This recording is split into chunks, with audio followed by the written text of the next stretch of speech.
金曜日の安値を明確に下抜けてからの下落の流れ、上昇を考えるなら GMMA の青帯に乗せてからの上昇というところを考えておきたいです。それではこの考えの根拠を見ていきましょ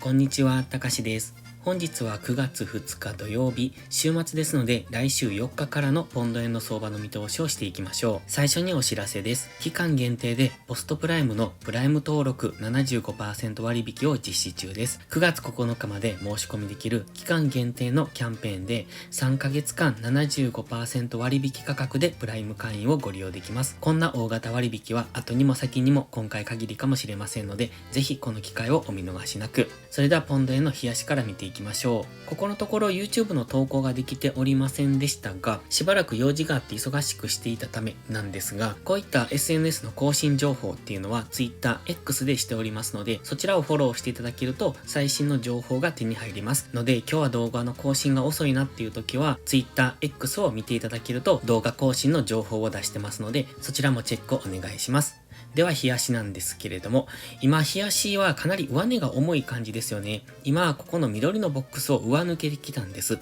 GMMA の青帯は上向きですので、基本的には上昇トレンド。その上昇トレンドで一旦高値更新をしてきました。高値更新をしていて、以前にお話ししていたのは、ここで今、日柄調整をしてますよと。GMMA との乖離がありましたので、ここで日柄調整をして、日柄調整が終われば次の上昇というところをイメージしていたんですね。ただ、今、GMMA に接触してそこから反発上昇はしてきたんですけれども、結果的にこの上値が重いですよね。直近の高値、ここ 186.7 付近っていうこの高値を直近のこの上昇ですね、一旦上昇して GMMA に接触して、そこからの次の上昇ではその高値を超えられずにいます。で、超えられないどころか、ここ上昇してきた陽線っていうのをそのまま次の陰線で打ち消されてるんですよね。つまり上昇の圧力が弱まっているということです。ですので、今ちょっとここからもう一段の下落っていうところを見ておくといいと思います。基本的には今上昇トレンドなので、トレンドに逆張りは危険ですよって言っているんですけれども、この上昇トレンドっていうのが今ちょっと怪しくなってきた、そんなところには来ておりますので、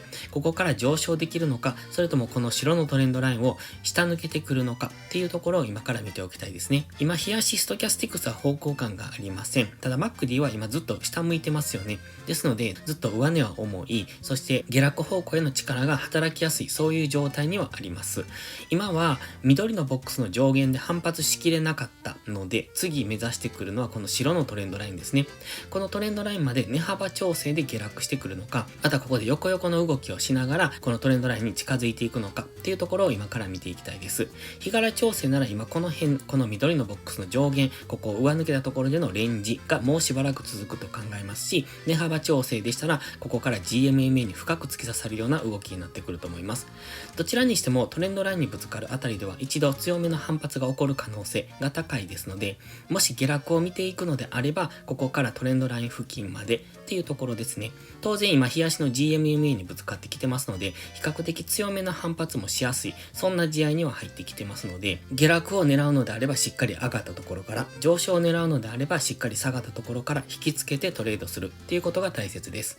チャンネル登録してね。では4時間足です。4時間足は先ほど言いましたように直近のこの高値 186.7 付近をつけたこの黄色丸の高値から高値を切り下げてきているんですね。ただ安値っていうのは一旦この辺りで止められてますね。ここオレンジの水平線が引いてますが 183.4 付近 183.379 というところ、だいたい 183.4、 そして上限が 186.5 っていうこの辺ですね。このオレンジの水平線で挟まれたところでの現在はレンジ、方向感なく動いているのかなというところです。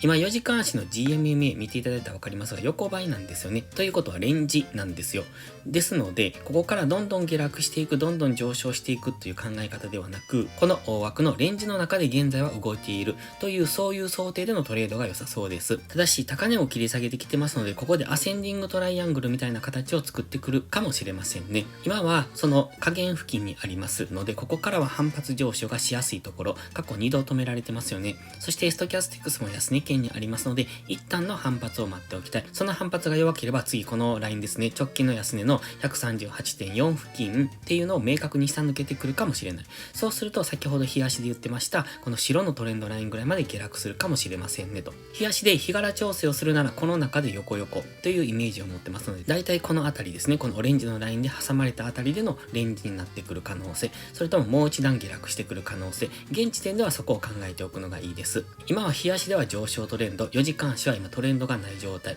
そしてここから4時間足がもしこの白のトレンドラインを下抜けるようなことがあれば、日足の上昇トレンドも崩すような動きになってきますので、今はまずはレンジ、もしくは値幅調整での下落っていうところを見ていきたいんですが、その下落が大きな下落になってくると、また日足のこの上昇トレンドのイメージも変わってきますので、その辺に注目です。基本的には4時間足では今 GMMA が横ばいですので、方向感なく動きそうというところを見ておきたい。そういう時は買い足を見てトレードをしていくのがいいですが、今4時間足は反発しそうな雰囲気、ストキャスティクスを見ていても、ここから一旦上昇するだろうというイメージが持てますので、一旦は上昇を待ちたいですね。では1時間足です。1時間足、ここにフィボナッチリトレースメントを引いてます。これ直近の上昇高値から安値に引いたものなんですね。その 78.6% まで戻して、そこからの下落になっております。これを見ているとフィボナッチリトレースメントが結構綺麗に機能しているのがわかりますよね。ですのでこういった下落があった時、どこまで戻してくるのかなと見るときは、フィボナッチリトレースメントを当てておくと、ここちょうど 38.2% っていうところも意識されてますよね。それ以前にここではまず 23.6% が意識されて、38.2% も意識されている。そしてここは 50% なんですが、そこも意識されてますね。で、61.8% のところはいつもは意識されやすいんですけれども、今回に関してはスルスルと抜けてしまって、次は 78.6% というところまで上昇しました。ただ、こういう風にフィボナッチリトレースメントを引いているだけで、どこで反発しやすいのかっていうのも分かりやすいですので、こういった下落とか上昇とかがあった時は、フィボナッチリトレースメントを引いておくと、次の動きが分かりやすくなる。どこで反発するのかなっていうのが分かりやすくなりますので、目安として使ってみてください。そして冒頭の話になるんですが、ここですね、金曜日の安値を明確に下抜ければそこからの下落の流れを見ておきましょうと言いました。これ先ほど4時間足とかでも見ましたように、まずは日足のここ、白のトレンドラインが見えますよね。これ日足のトレンドラインになりますので、金曜日の安値を明確に下抜ければそのあたりまでの下落っていうところが考えられます。だいたい価格で182円とかまで下落してくる余地があるのかなと思ってます。ただし今このオレンジのライン、183.379 というこの水平線、ここ過去2度止められてますので、今回も金曜日そのあたりで反発してきてますよね。ということは比較的ここは硬いということになりますので、しっかりここを抜けてからの次の下落の流れを見ておきたい。で、今は一応4時間足ではトレンドレス。で、日足では GMMA がこの辺に走ってますので、GMMA に反発して上昇しやすいところでもありますので、こう、下抜けてきたとしても、日足の GMMA でまた反発上昇、日足単位での押し目買いが入りやすい試合でもありますので、下落を狙うときは注意が必要です。そして逆に上昇を見ていく場合ですが、今は1時間足の GMMA が下向き、なおかつ GMMA の下にありますので、まずはこの GMMA を上抜けてくることですね。上抜けて、そこから GMMA の上に乗せてからの次の上昇の流れを見ておくと、先ほど4時間足で言ってましたオレンジの水平線、ここ 186.5 付近まで上昇するかもしれませんので、その辺も見ておきたい。ただし今1時間足、ここで小さく上昇トレンドを作っていたんですね。その上昇トレンドの最後の押し安値っていうところを下抜けてきてますので、基本的には今1時間足目線は下です。そして4時間足も今目線は下になっておりますので、下落しやすい試合ではあります。その中で日足の上昇トレンドに戻っていけるのかどうかっていうところを今は見ておりますので、日足の反発上昇もしくは1時間足の下落、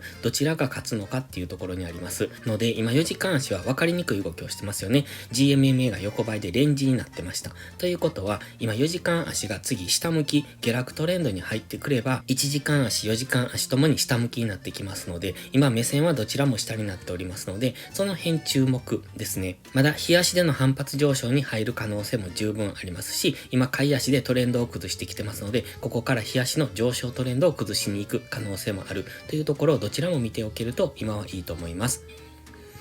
それでは本日は以上です。この動画がわかりやすいと思ったらいいねとチャンネル登録をお願いします。そして最後にお知らせです。ポストプライムという SNS 限定で夕方にドル円の相場分析を無料でしてますが、プライム投稿という有料投稿もしております。こちらのプライム会員は日々の相場分析で環境認識を鍛え、週末限定動画でスキルアップをする至れり尽くせりの内容となっております。丁寧でわかりやすい解説には高い評価をいただいておりますので、気になる方はまずは2週間の無料期間からお試しください。無料期間の利用だけでも確実にレベルアップしていただける自信があります。また、プライム会員は少しハードルが高いという方は YouTube のメンバーシップもしくは有料のノートをお試しください。こちらも基礎力アップのためのものです。環境認識とトレードスキル向上にお役立てください。詳細は概要欄をご覧ください。それでは今週もトレードお疲れ様でした。来週も一緒に頑張っていきましょう。たかしでした。バイバイ。